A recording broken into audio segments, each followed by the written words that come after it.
Hopla, pa smo nazaj v oddaji Ta veseli dan. Vzdušje je sproščeno, imamo se radi. Zdaj pa tako ne.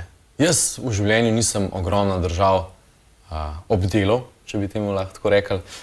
Pa sem pol dobil Janina Klemenčiča, svetovnega popotnika, da mi bo on razložil, v katero državo je najbolj šit. Se pravi, kam gremo letos polet? Kam gremo letos polet. In dajva se dobivati vsak teden mi boš povedal za kakšno drugo državo, bom pa jaz izbral, kam bom šel. Etiopijo ti bo sigurno všeč. Etiopija? Danes smo v Etiopijo na sporedu. Okej.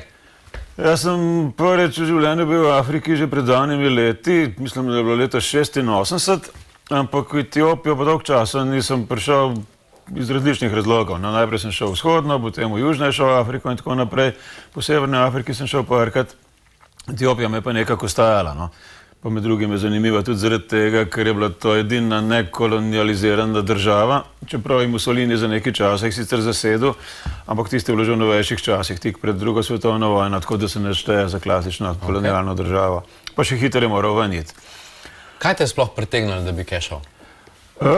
Ljudje. Ja? Ja, sem poslušal, takrat je bilo zelo malo Slovencev v Etiopiji, dva moja prijatelja sta pa bila in sta povedala, da je tam na jugu, da so še tista prava ljudstva, ki še goli skačejo naokrog in so še v plemenskem stilu živijo, in sem rekel, to pa moram iti pogledati, dokler se še ni pokvarilo, in sem takoj šel. In to je bilo pravzaprav prvič, da sem jaz nekako organiziral potovanja, ne. Takrat sem že sam delal svojo spletno stran, kar je bilo leta 2003, se pravi več kot 10 let nazaj. In sem potem kako vprašal ljudi, če bi kdo šel z mano, in so se javili 4. 2 juniorja, ki sta bila takrat študenta, Petja in Siniša, pa 2 seniorja. Od tega je bil eden policaj, ki je bil pri 50 letih že upokojen, si lahko predstavljaš. Ja. Neverjetne stvari. No in še ena Primorka. No in smo šli hrabro, pač smo rekli, gremo najprej v Kenijo, ker je bila najcenejša karta do tja, pa bomo pogledali malo Kenije, potem gremo pa še čez lepo v Etiopijo. Cakom pakom gremo in vsi vzamemo, pač kenijsko vizo smo lahko dobili na meji, etiopske pa ne, ampak smo rekli, bomo kar v Nairobiju dobili tisto etiopsko vizo, pa gremo potem malo po Keniji, pač potem pa gor, ne. Na kar se je izkazalo, da je bila pot precej bolj naporna, kot so pa moji sopotniki pričakovali. Jaz sam sem malo, kaj vem, pač parkrat smo se šli usest, ne, in sem povedal pač vse, kar je zapovedal, vsi so rekli, ja, ni problem, to bomo mi, Ampak jaz sem mislil, da je to res, ne, ampak potem, ko so videli, kako to izgleda v živo, niso bili več tako navdušeni. Ta mlada 2, ja, ta starejša 2 pa sta že tam, ko smo prišli do mesta Mojale, to je tam, kjer se odcepiš proti Etiopiji. Sta rekla, veste kaj, mularija, vi pejte kar tja, mi 2 greva pa lepo v Mombaso, pa bo tam šla na plažo, pa lepo počakava, da vi pridete nazaj. Ja. Kar karto iz Afrike ven smo imeli skupno. In smo potem ugotovili, da sta se zelo dobro odločila, ker sta oba 2 bila rahlo živčna in v Etiopiji ne vem, če bi obdržala še kakšen živec.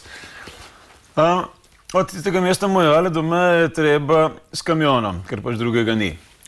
Kamion zgleda pa tako, da ena možnost je, da sediš v kesonu noter, druga pa, da sediš gor na vrhu na štangah, ne. No in mi smo se lepo spravili noter, ker je bilo gor že precej zasedeno, pa niti nismo točno vedeli, kaj nas čaka, ne. No, čakalo nas je to, da približno tako, kot če gledaš rodeo, no, tako da kamion je zelo lepo poskakoval. Koliko pride tak prevoz? Koliko pride?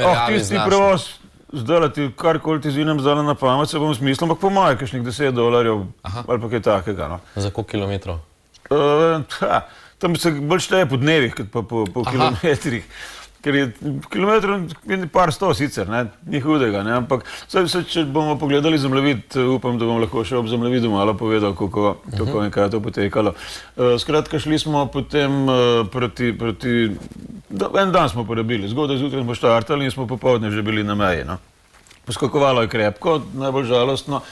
Čakaj, bomo prosili režijo, če nam dajo tisti drugi zemljevid, 2 imamo s seboj.